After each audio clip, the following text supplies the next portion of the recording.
Bom dia, meus amores. Hoje nós vamos continuar a nossa aula, né? Nós já estudamos sobre alguns reinos.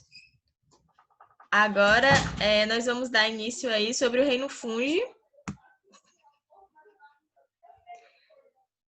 que abrigam aí os fungos, tá? Então, o nome do nosso capítulo é Capítulo 11, Reino Fungi, Novo Reino para Espécies Antigas. São espécies que realmente são muito antigas, né? Principalmente por causa do seu trabalho de decomposição, mas que já foram colocados em vários reinos, tá?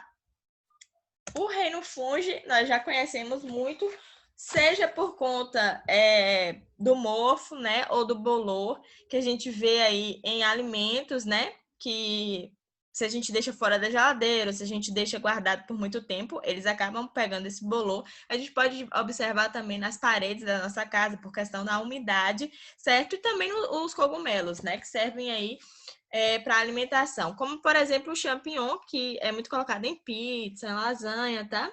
Então, são representantes aí que nós já conhecemos muito bem. Como eu falei, eles já fizeram parte de vários reinos, já fizeram parte do reino das plantas, por eles parecerem, né, um tipo de planta, um tipo de vegetal, mas eles foram retirados desse reino. Também já fez parte dos protistas, né? Até que perceberam que os fungos eles tinham características próprias que os diferenciava desses outros reinos, então eles ganharam o próprio reino deles, tá? O livro de vocês não traz a classificação entre ascomicetos, basidiomicetos, mas traz outras informações muito importantes, tá? A primeira informação muito importante é o trabalho, né, que os fungos eles fazem.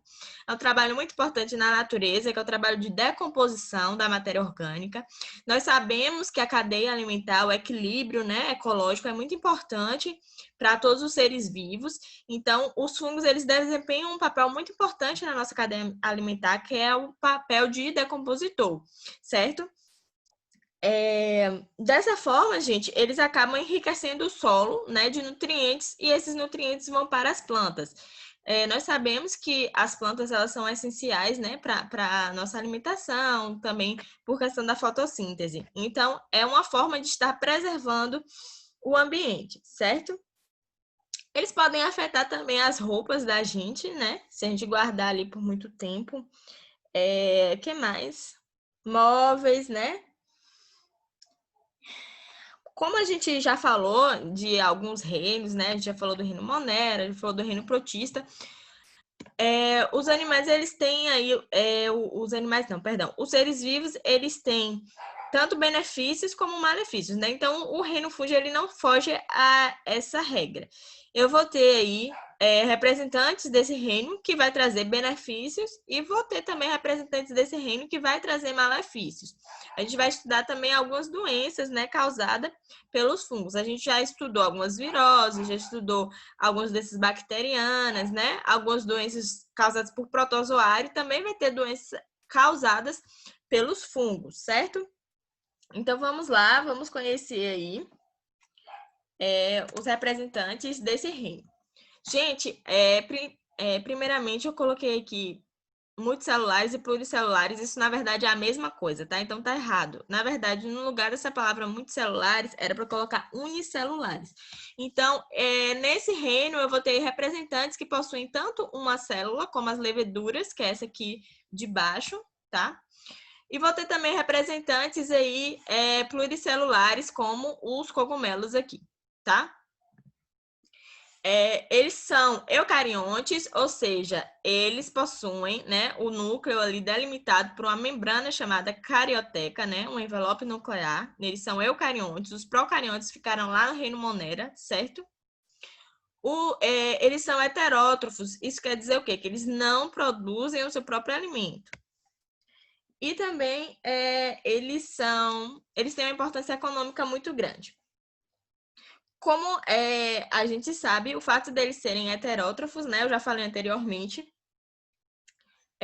traz esses benefícios porque eles decompõem a matéria orgânica e trazendo um papel onde ele desenvolve relações diversas com os seres vivos.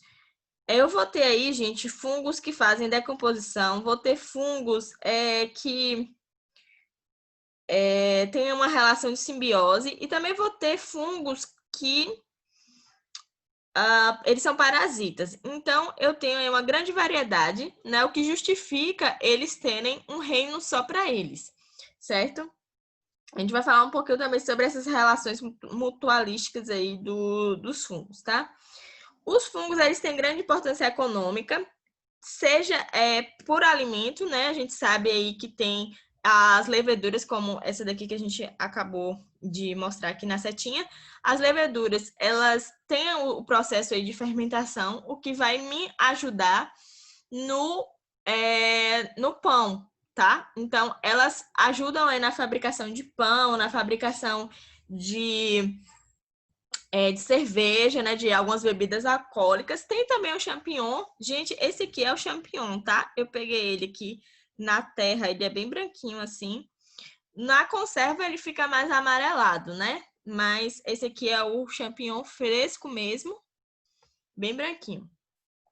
Aqui eu tenho esse fungo, é o da penicilina, tá? Ele também faz queijo, além de fazer a penicilina. Gente, a penicilina é um antibiótico, né, muito utilizado.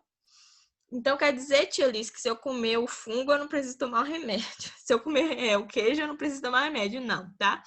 Porque por mais que seja o mesmo fungo, existe um processo, né, da fabricação do remédio aí, utilizando esse fungo da penicilina, certo? O vinho, gente, o livro de vocês traz um pouquinho, né, como é que faz o vinho. Acontece a fermentação pela levedura, né? Lembrando que a levedura são organismos unicelulares. E aí vai fazer a fermentação da uva, né? A uva, ela primeiro é esmagada e aí aí vai sair o suco, né? E a casca, e aí a levedura ela começa a fazer a fermentação, né? Eles colocam no tanque, fecham e aí coloca as leveduras lá dentro. Aí elas fazem a fermentação.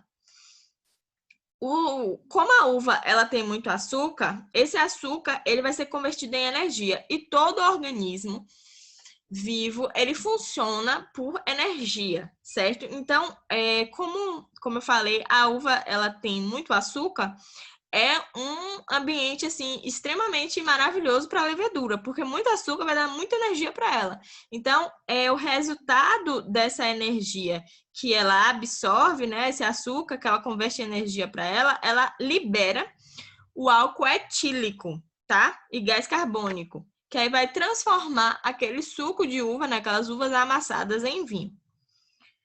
Tem também o processo de pão e de pizza, que vai usar um outro levedo, né? Que a gente chama de fermento biológico, que vai fazer com que a massa cresça, né? Por causa dessa fermentação que a levedura faz. E esse aqui, o último, é o queijo, né? Da penicilina, que eu já acabei de falar. Vamos ver agora um pouquinho sobre a estrutura corporal aqui dos fungos, tá? Eu consegui achar uma figura bastante parecida com a do livro de vocês. Gente, eu tenho várias espécies de fungos. Como eu mostrei para vocês, eu tenho as leveduras, que é um fungo unicelular, tá? Como o do fermento de padaria. Mas eu tenho também os fungos pluricelulares. Esses fungos pluricelulares, que têm muitas células, são fungos que têm filamentos, como vocês podem ver aqui, ó. Esses aqui, ó, são filamentos. Então, são fungos filamentosos. Isso aqui é uma levedura? Nunca, jamais poderia ser uma levedura, tá? Isso aqui é um fungo pluricelular. E esses filamentos, meus amores, são chamados de hifas, tá? Então, como vocês podem ver, esse fungo aqui, eles têm várias hifas, certo? As hifas, quando elas juntam, né, esse emaranhado aqui, corresponde ao micélio, tá? Então, elas formam aí um micélio. Então, se eu perguntar assim, o micélio que forma as hifas, não, são as hifas que sempre formam o micélio. O que são as hifas? São os filamentos, né, que fazem parte aqui dos fungos. E o que é o micélio? É o conjunto de todos esses filamentos aqui, né? Desses filamentos aqui que são as hifas, tá?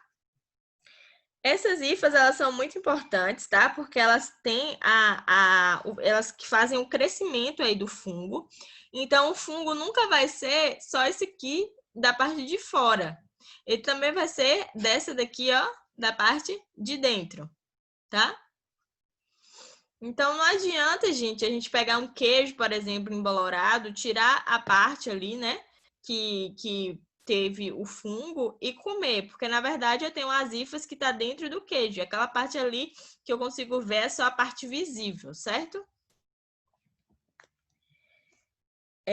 Eles também, gente, apresentam um corpo de frutificação, né, que é essa partezinha do cogumelo bonitinho que a gente consegue ver. Isso aqui é chamado de corpo de frutificação. Ela é muito importante porque são daqui do corpo de frutificação que saem, perdão, é do corpo de frutificação que saem os esporos, que são as células reprodutoras que vão originar outros cogumelos, outros fungos, tá? Claro, só os multicelulares. Os unicelulares vão ser de outra forma. Tá bem? Então, a parte principal que a gente tem que saber é que o fungo, ele é formado, fungo multicelular, ele é formado por um conjunto de hifas, né? Que esse conjunto de hifas forma um micélio, tá? E também é formado pelo corpo de frutificação, que é essa parte aqui que fica aqui fora. Então, eu tenho as hifas que ficam tanto no corpo de frutificação como no micélio, essa parte aqui de baixo, tá? Tem o micélio, que é o conjunto das hifas, e o corpo de frutificação aqui fora, certo?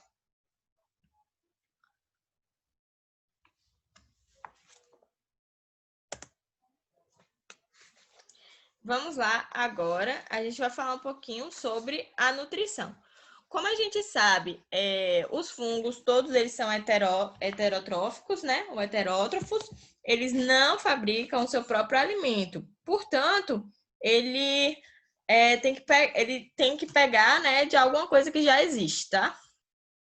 Então, eles são heterotróficos, né, por ingestão. A digestão dele é extracorpórea, né? E como é que acontece? Gente, pela nutrição dele, eu posso classificar em decompositor, né, que também é chamado de saprófitos, parasitas, simbiontes e predadores, tá?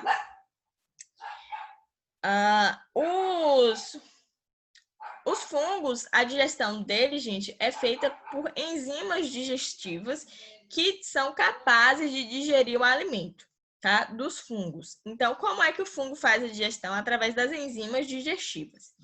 Mas vamos conhecer um pouquinho aí de cada um desses tipos aqui de fungos. Eu tenho aí os fungos saprófitos. Isso quer dizer que são os fungos decompositores que vão fazer aí a degradação da matéria orgânica morta, tá?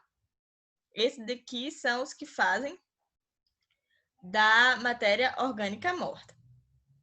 Então, geralmente de frutas já podres, né? Que ficam ali em qualquer lugar, né? Eles promovem a reciclagem dos elementos químicos. A maioria vive no solo, obtendo nutrientes de seres mortos, onde a parte do micélio cresce por cima da fonte do alimento, originando as estruturas reprodutoras. Então, essa parte aqui de fora que a gente pode observar é o micélio, tá? Do fungo. As hifas, elas estão aqui, gente. Como os filamentos são pequenininhos, a gente não consegue ver, tá? Mas essa parte aqui toda seria o micélio desse fungo. O restante desenvolve-se no interior do substrato, provocando sua decomposição. Eles também são responsáveis pelo apodrecimento de alimentos. Então, eles vão ali decompor, tá? Vai ter também os fungos parasitas, que são aqueles que vivem dentro de algum outro organismo e prejudica. Toda vez que eu falar de parasitismo, um ser vivo vai estar prejudicando o outro, certo? É diferente daquela relação mutualística que a gente viu lá, né? Que o protozoário ele ficava dentro de um cupim, ele ajudava o cupim, então nenhum ali causava malefício para o outro. Os dois eles conviviam ótimos, de forma maravilhosa juntos, tá? Aqui não. Aqui os parasitas, eles sempre vão causar algum mal. Então, eles podem viver em árvores, certo? Eles podem viver também dentro das pessoas, como a gente vai estudar mais na frente. Esses aqui são os fungos simbiontes, que fazem a simbiose, ou também a relação de mutualismo. Então, aqui ninguém causa mal a ninguém, eles conseguem viver aí de forma associada, né? Onde eles trazem benefícios, certo? E aí eu tenho dois tipos, né, de fungos. Aliás, dois tipos de associações simbióticas, né? Os micorrizos, que envolvem fungos e raízes de plantas, e os líquens, tá? Os líquens são os mais conhecidos. Eles são formados pela associação de cianobactérias com as hifas de um fungo, gente. Então, quando a gente pensa nessa associação, né, a gente sempre vai pensar em árvore e fungo, mas também acontece com as cianobactérias, que a gente já estudou também sobre isso. A maioria desses fungos que fazem essa relação de simbiose, eles vivem aí em seres produtores, tá? Ou que fazem a fotossíntese. E existe também os fungos predadores. Aí eu vou ter fungos que vão utilizar a hifa para aprisionar alguns organismos que tocam os fungos. As hifas, elas penetram no corpo da presa, crescem e se ramificam, espalhando-se no interior do organismo e eles absorvem os nutrientes, causando-lhes a sua morte. São predadores mesmo, eles vão matar o ser vivo que eles invadiram, tá? Então, eu tenho aqui um fungo predador, né, que acabou capturando um nematóide de vida livre. Esse aqui não dá para ver, mas era um outro tipo de verme, gente, que o fungo, as hifas capturam aí e começam a crescer, né, absorvendo todos os nutrientes do ser vivo. Vamos falar sobre o tipo de reprodução dos fungos. Eles podem ter reprodução sexuada e assexuada. Lembrando que a assexuada eu posso ter de várias formas, como a gente já estudou. E a reprodução sexuada vai ser sempre envolvendo gametas, né? Sempre pega ali uma parte de um e uma parte de outro para formar um organismo diferente. Sendo que na assexuada a gente sempre forma um igual. Então, a reprodução assexuada, a gente vai ser por uma forma que se chama brotamento, tá? O que vai acontecer? Nos fungos que são unicelulares, né, que acontece esse tipo de reprodução assexuada chamada brotamento, um fungo, ele solta um brotozinho, tá? Pequenininho, que vai dar origem a um outro fungo. Eu não coloquei a foto aqui da reprodução assexuada do unicelular. Coloquei só da pluricelular, mas é bem parecido. Solta um brotozinho, né, que seria um pedacinho ali do fungo que vai transformar, né, dar origem a um novo indivíduo. Os multicelulares, que são esse aqui que eu trouxe o exemplo para vocês, eles vão fazer essa reprodução assexuada por fragmentação, ou seja, por pedaços, tá? Como vocês podem observar nessa figura, sai um pedacinho chamado esporo, tá? Esses esporos, eles vão cair em algum ambiente propício e vão dar origem a um novo fungo. Esses esporos, meus amores, eles estão localizados lá no corpo de frutificação que a gente já estudou, certo?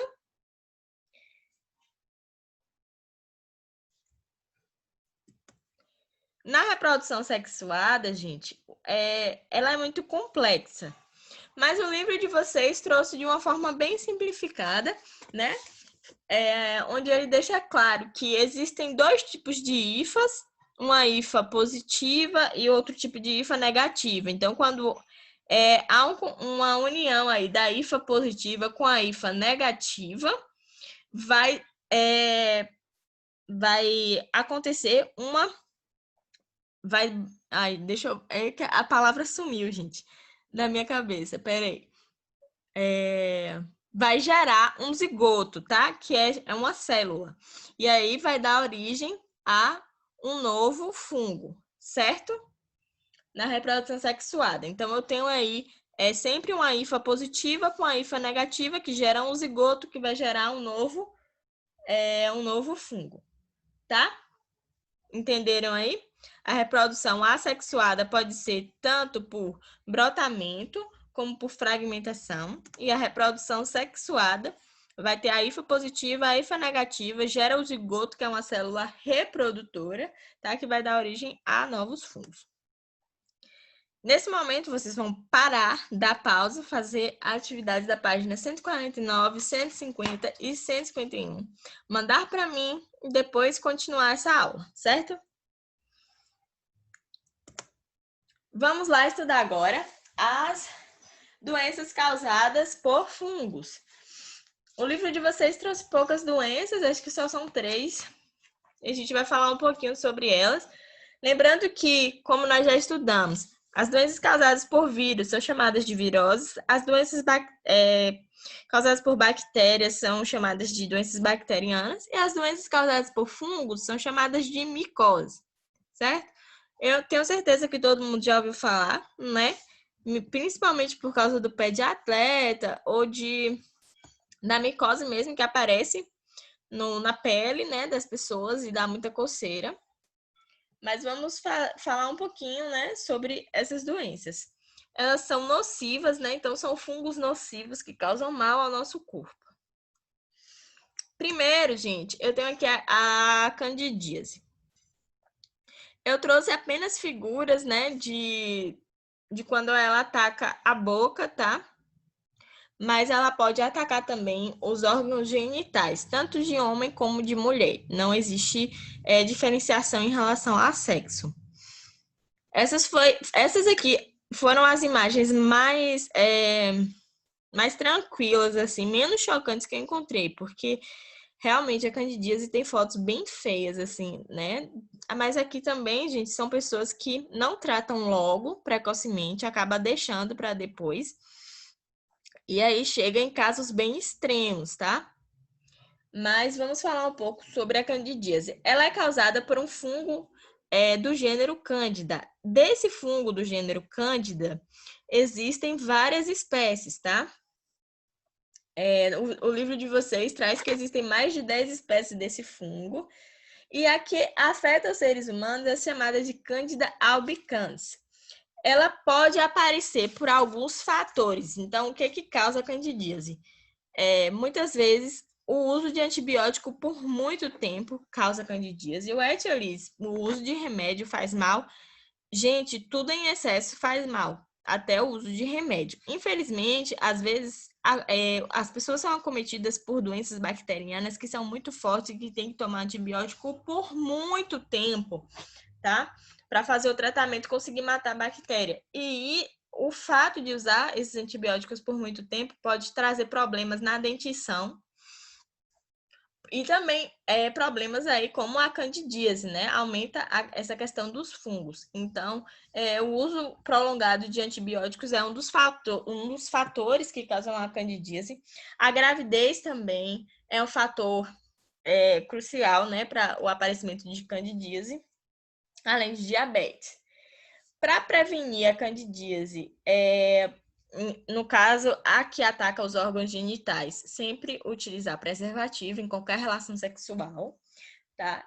E, além disso, gente, também ter muito cuidado com roupa molhada, tá? Às vezes, quando a gente vai para a praia, por exemplo, para piscina ou para rio, quem tem hábito de estar aí sempre e passa o dia inteiro com biquíni, passa o dia inteiro de sunga, isso faz muito mal. E tudo que o fungo ele quer é um ambiente úmido e escuro que tenha nutrientes para ele. Tendo um ambiente úmido, vocês sabem que nas casas da gente, né, aparece muito fungo, porque nas paredes, por causa de umidade. Apareceu umidade, apareceu fungo. Então, se você passa o dia inteiro com biquíni, tá? e isso se repete, isso pode causar a candidíase, tá? Outro fator é roupa íntima de lycra, né? Muita gente, seja calcinha, gente, seja cueca, né? A gente sabe que existem de vários tecidos, né? Lycra é aquele tecido que estica, sabe? O ideal é que a gente use tudo de algodão, tá? Porque o algodão, ele consegue absorver o suor do nosso corpo, tá? Mas a lycra não. O suor continua no nosso corpo. E aí o suor faz o quê? Com que o ambiente fique úmido. Então, isso pode provocar a candidíase, né? Às vezes a gente vai para a escola, passa a manhã inteira ali, aí corre de calça jeans ou de short apertado. E aí isso pode provocar, né, o aparecimento de fungos. Então, o ideal é que a gente sempre use roupa íntima de algodão, tá? E não fique usando esses calça jeans assim, bem apertada. Tem que ficar revezando, né, com roupas mais folgadas, tá? Porque é tudo que atrai um fungo, tá bem? O tratamento, gente, da candidíase é sempre higiene pessoal, tá? E também medicamento antifúngico para o local. Porém, quando a candidíase ela já se espalhou, aí só vai ser um medicamento oral mesmo. Tomar nada de pomada vai resolver, tá? Vamos lá, o pé de atleta é bem parecido com a candidíase porque é o mesmo ambiente úmido que o fungo ele vai atrás, só que agora vai ser nos pés, né? Então, como a gente tem o hábito de usar, né, o sapato fechado, principalmente quando a gente vai para a escola ou quando os pais da gente trabalham o dia todo e usa muito sapato fechado, é um ambiente que pode acabar proliferando esses fungos. Mas vamos lá. É mais conhecida como frieira também. Ataca tanto homens como mulheres, não tem isso de, geralmente homem tem chulé, né? Mulher não tem. Mulher tem sim, tá, gente? Então, não é uma doença que escolhe quem é homem e quem é mulher. Quem tiver o pé úmido para que ele possa se proliferar. Gente, inicialmente pode começar com uma coceirazinha ali, tá? Descascar o pé, mas pode progredir para fazer com que ataque as unhas dos pés e fique bem quebradiças. Eu não trouxe para vocês porque eu achei as imagens assim muito fortes e nem todo mundo gosta, né? E como é uma aula, né, geralmente a figura que fica por muito tempo, então eu trouxe uma figurinha aí mais leve, mas a unha fica bem feia por conta do que o fungo começa a quebrar a unha e fica bem amarela. Por que é chamado pé de atleta? Porque os atletas, eles passam a maior parte do tempo, né, de pés com sapatos fechados, então eles tinham mais probabilidade de desenvolver essa doença. Então foi chamado de pé de atleta, tá? O fungo responsável é chamado de Tinea pedis. Para se prevenir, gente, evitar usar meias úmidas. Ah, mas, tia Liz, eu não uso meia úmida. Às vezes não dá tempo de secar, né? Pega ali no varal, sem secar e coloca no pé. Isso traz muito mal, tá? Secar bem os pés. Não usa, às vezes não usa meia úmida, mas calçou com o pé molhado. E aí? Então, evitar, assim, tomar banho e já calçar meia. Seque bem os pés. Às vezes a gente nem seca, só passa o pé ali num tapetezinho e pronto. A gente tem que lavar direitinho entre os dedos dos pés, tá? E também secar. Porque se calçar a meia, gente, já era. E também não caminhar descalço em lugares que possam ter contaminação, né? Principalmente em lugares como sanitários, né? Que tem sanitários aí. O tratamento vai ser com medicamento antifúngico no pé. Vai ser no pé mesmo. Só vai ser oral se for um caso assim bem pesado, assim, né? A pessoa não cuidou, tomou ali os 2 pés e tal, ou tomou grande parte do pé, aí vai ser oral mesmo. Mas sempre vai ser uma pomadinha aí.